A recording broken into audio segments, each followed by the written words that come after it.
Halo semuanya, selamat datang di video hari ini. Kita bakal bahas salah satu konflik yang lagi panas banget dan bikin banyak negara ikut was-was, yaitu konflik antara Iran dan Israel. Tapi sebelum kita ngomongin dampaknya ke dunia dan mungkin menjawab pertanyaan kayak apakah bakal jadi perang dunia ketiga bang? Coba kita mundur dulu untuk ngerti sebenarnya gimana sih awal mula konflik ini bisa terjadi. Kalau kita flashback ke beberapa dekade lalu, percaya nggak percaya, Iran dan Israel tuh dulunya temenan, sekitar tahun 1950 sampai akhir 1970-an. Hubungan mereka cukup dekat. Waktu itu Iran masih dipimpin oleh Shah Muhammad Reza Pahlavi, dan mereka kerjasama dalam hal ekonomi dan militer. Bahkan, Israel sempat dapat pasokan minyak tuh dari Iran.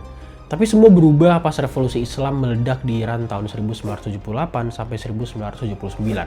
Ayatollah Khamenei naik jadi pemimpin dan ngubah Iran jadi negara berbasis Islam. Sejak saat itu Iran mulai bersikap keras ke Israel, bahkan nyebut mereka sebagai rezim Zionis dan terang-terangan dukung Palestina. Dari sinilah permusuhan panjang antara keduanya dimulai dan terus berlanjut sampai sekarang. Konflik ini mulai panas lagi di bulan April 2024. Gara-garanya Israel nyerang gedung konsulat Iran di Damaskus, Suriah. Beberapa jenderal Iran tewas, Iran marah besar dan menganggap itu sebagai serangan langsung ke negaranya. Gak lama kemudian, Iran balas dengan ngeluncurin lebih dari 300 rudal dan drone ke wilayah Israel.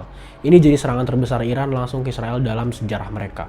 Walaupun sebagian besar serangan berhasil digagalkan, tapi tetap aja bikin dunia tegang. Lanjut ke tahun 2025, situsnya makin gila. Kelompok-kelompok pro-Iran seperti Hezbollah dari Lebanon dan Houthi dari Yaman mulai rajin banget nyerang Israel pakai roket, rudal, dan drone. Israel bilang ini semua bagian dari strategi Iran lewat perang proksi. Jadi Iran tuh nggak turun langsung, tapi ngedukung kelompok-kelompok ini buat nyerang. Sementara itu Iran juga nuduh Israel suka ngelakuin serangan diam-diam ke fasilitas militer mereka, nyabotase bahkan ngebunuh tokoh militer penting. Puncaknya, Israel ngumumin operasi militer yang dikasih nama Operation Rising Lion atau Singa yang Bangkit. Ini jadi aksi besar-besaran buat menghantam pusat-pusat militer Iran dan sekutunya.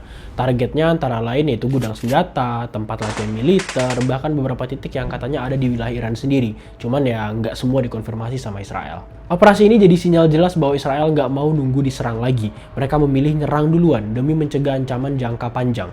Tapi ya dari sisi Iran dan sekutunya ini dianggap provokasi berat. Dunia makin khawatir karena konflik ini bisa-bisa melebar dan jadi perang yang melibatkan banyak negara besar. Dan pastinya ini bakal berdampak ke banyak hal termasuk ekonomi dunia. Nah sekarang soal Amerika. Dari awal, Amerika Serikat emang dikenal sebagai sekutu utamanya Israel. Tapi sekarang mereka tuh nggak cuma dukung dari belakang. Amerika udah ikut turun langsung ke medan perang. Donald Trump lewat Twitter ngumumin kalau militer Amerika Serikat udah nyerang 3 situs nuklir penting di Iran, yaitu di Fordo, Natanz, dan Esfahan. Katanya pesawat-pesawat tempur udah balik dengan selamat dan target utama yaitu Fordo udah dijatuhi bom penuh. Trump bahkan nyelipin kalimat "Now is the time for peace". Padahal ya dia baru aja ngirim bom. Ironis banget ya. Jadi ya udah jelas banget sekarang bahwa Amerika Serikat udah ikut campur secara langsung. Ini bikin situasi makin rumit dan bikin dunia makin tegang. Efek dari konflik ini tuh langsung berasa di sektor energi, terutama minyak. Iran adalah salah satu produsen minyak terbesar, dan Timur Tengah tuh wilayah penting buat distribusi energi. Begitu konflik makin panas, harga minyak global langsung naik.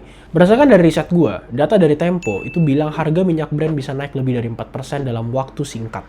Kenaikan harga minyak ini bisa nyeret harga barang lain juga, kayak biaya produksi, transportasi, sampai logistik. Gak cuma itu, pasar saham dunia juga sempat gonjang-ganjing karena para investor panik dan bingung bakal kayak gimana kondisi ke depannya. Oke, sekarang pertanyaan besar yang mungkin muncul di pikiran banyak orang termasuk pikiran kalian. Apakah ini bakal jadi awal dari perang dunia ketiga?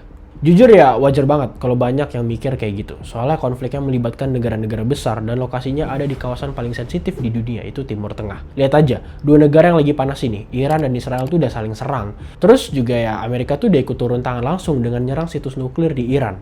Dan gak cuma itu, negara-negara lain juga udah mulai pasang kuda-kuda, kayak Rusia, Tiongkok, negara-negara Arab, itu semua udah mulai waspada dan siaga penuh. Nah, yang bikin ngeri itu kalau ada efek domino. Misalnya, Hezbollah nyerang balik, Israel makin agresif, Iran ngajak sekutunya, lalu Amerika makin dalam ikut campur. Negara-negara sekutu lainnya pun bisa ikut terlibat dan boom, konflik bisa melebar banget. Tapi kita balik lagi ke pertanyaan tadi, apakah langsung jadi perang dunia ketiga? Jawabannya belum tentu. Para pemimpin dunia mungkin sadar bahwa kalau ini jadi perang besar, efeknya tuh bakal brutal banget buat semua negara. Bukan cuma soal militer, tapi juga soal ekonomi, kemanusiaan, sampai kestabilan global. Jadi ya saat ini, meskipun tensi tinggi, mereka masih berusaha ngerem dan cari jalan diplomasi. Tapi ya kita juga nggak bisa santai-santai banget, karena sejarah udah ngajarin kita, perang dunia tuh kadang dipicu oleh hal-hal yang awalnya dianggap kecil. Kayak contohnya ya satu tembakan bisa berujung perang dunia satu yang endingnya jadi waktu itu jadi pecah. So, kalau misalnya kalian nanya apakah ini bakal jadi perang dunia ketiga, jawabannya belum. Tapi situasinya bisa aja ke arah sana kalau nggak segera diredam. Jadi kesimpulannya, konflik Iran dan Israel ini bukan cuma masalah dua negara. Ini konflik panjang dengan sejarah ideologi yang kuat banget. Dan sekarang karena Amerika Serikat udah turun tangan, kondisinya bisa makin sulit untuk kita tebak. Yang pasti, dampaknya ke ekonomi global itu nyata dan Indonesia pun ikut kena imbasnya. Kita masih tetap aware dan ngikutin perkembangan konflik ini. Bukan cuma dari sisi politik, tapi juga efeknya ke kehidupan sehari-hari kita. Oke, jadi itu pembahasan kita soal konflik Iran dan Israel yang lagi memanas banget. Gimana menurut kalian? Setuju nggak kalau ini bisa jadi pemicu konflik global yang lebih luas? Coba tulis pendapat kalian di kolom komentar ya. Jangan lupa like, subscribe, dan nyalain notifikasinya biar nggak ketinggalan update selanjutnya tentang konflik ini. Sampai jumpa di next video. Gue Red Agil. Bye-bye.